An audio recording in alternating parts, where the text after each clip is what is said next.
Bom dia, pessoal. Vamos de BTC na manhã dessa quinta-feira, 24 de novembro. Agora na Espanha, 10 horas e 42 minutos, no Brasil, 6 e 42 da manhã. Daqui a pouco tem jogo do Brasil, tem jogo de Portugal também. Hoje o negócio tá quente, mas voltando aqui ao gráfico da BTC, tá bonito e quente também o gráfico da BTC. A gente está caminhando forte em direção à mediana do canal de Keltner. É fatal que a gente vá testar 17.400, que é a mediana e que se confunde com a base da nuvem na projeção. Os outros indicadores estão dando conta da mesma realidade. O squeeze está fazendo regredir forte e rapidamente as barrinhas aqui que se encontram na banda inferior da métrica para já criar uma bela amplitude ondulacional compradora. O MACD fez cruzar forte a exponencial curta contra a lenta de baixo para cima, criou já a primeira barrinha no histograma, já na banda superior da métrica. Na banda de VWAP mensal, a gente está caminhando forte em direção à própria VWAP mensal, que segue ali no patamar de 18.200, só que a gente vai encontrar a laje, que é a mediana do canal de Keltner, em 17.400, para aí sim buscar o patamar de 18.300, basicamente, 18.256, que é onde está a VWAP mensal. Aqui vai ser outra laje, mas depois de ter esgarçado aqui a lower da banda de VWAP mensal, é normal que a gente tenha alguma dificuldade de voltar para a própria VWAP mensal, mas com certeza o nosso alvo num segundo momento vai ser a própria VWAP mensal. Num primeiro momento, em 18.300. Num primeiro momento a gente vai buscar a mediana do canal de Keltner em 17.400. E no intraday a BTC está um relógio suíço.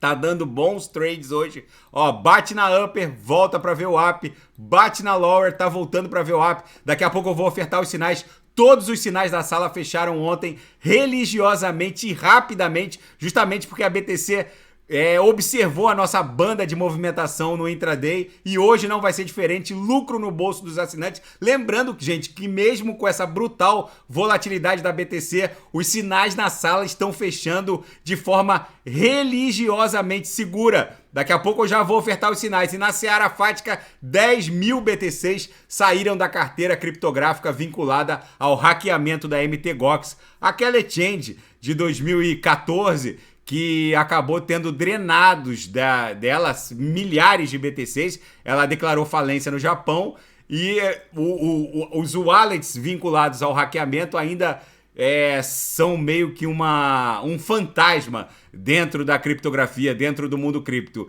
E um analista do Plan B, que reporta uma série de análises e dados on-chain, vamos colocar assim, afirma que a BTC está prestes a explodir mais de 500%.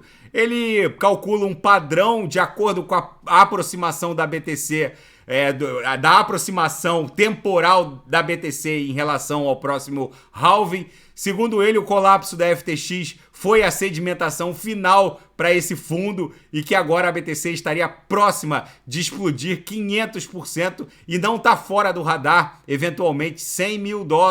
E a Austrália reformula regras de criptomoedas após o colapso da FTX. É o novo normal, agora os reguladores vão vir com tudo e aquilo que eu reportei para vocês nas análises anteriores, vocês podem ter certeza que quando vier a regulamentação unificada para a zona do euro, Estados Unidos da América, e que vai ser replicada pelas jurisdições mundo afora, vocês podem ter certeza absoluta que as rampas de acesso, principalmente da BTC, em direção ao wallets autocustodiados, vão se fechando. O BTC basicamente vai ser um ativo de bancos centrais e instituições financeiras num futuro muito próximo. E o CZ da Binance sinaliza que vai liberar $1 bilhão para projetos e ativos criptográficos robustos, mas que estão encontrando um cenário de aridez em termos de liquidez para financiar os respectivos projetos. Ele diz que pode até aumentar esse valor, pode até conceder mais de $1 bilhão, mas é que num primeiro momento ele sinaliza como possível a liberação de 1 bi para dar continuidade a projetos criptográficos robustos que tenham fundamentos e que não estão encontrando liquidez nessa aridez de liquidez em que se transformou a criptografia. Para quem não sabe, a própria Genesis, o braço de stake e earn da Gemini, tá buscando $1 bilhão para salvar o seu balanço patrimonial. E na seara geopolítica internacional, a CIA estaria recrutando russos desgostosos com a guerra de Putin. É o novo normal da inteligência, se aproveitando dessa vicissitude da guerra. E o Kremlin enfrenta uma crescente ira de esposas e mães de soldados mobilizados. O Kremlin agora tem que conviver com a insatisfação da própria população russa. Vamos ver como isso vai se desdobrar. A BTC segue acumulando forte, gente. Tá no gráfico diário com 2 candles compradores agora subsequentes. No semanal, o gráfico precisa daquele engolfamento, precisa fechar acima de 16.800, o que eu acho que vai acontecer até o próximo domingo, que é quando se conclui o desenho desse candle semanal, para justamente a gente promover o engolfamento, e aí sim vai ser um fortíssimo indício de que a gente vai buscar a média móvel de 200 períodos no patamar de $24 mil. Daqui a pouco eu volto com ADA, XRP, Shiba Inu, e quem quiser sugerir alguma análise é só colocar nas mensagens abaixo. Até daqui a pouco, grande abraço!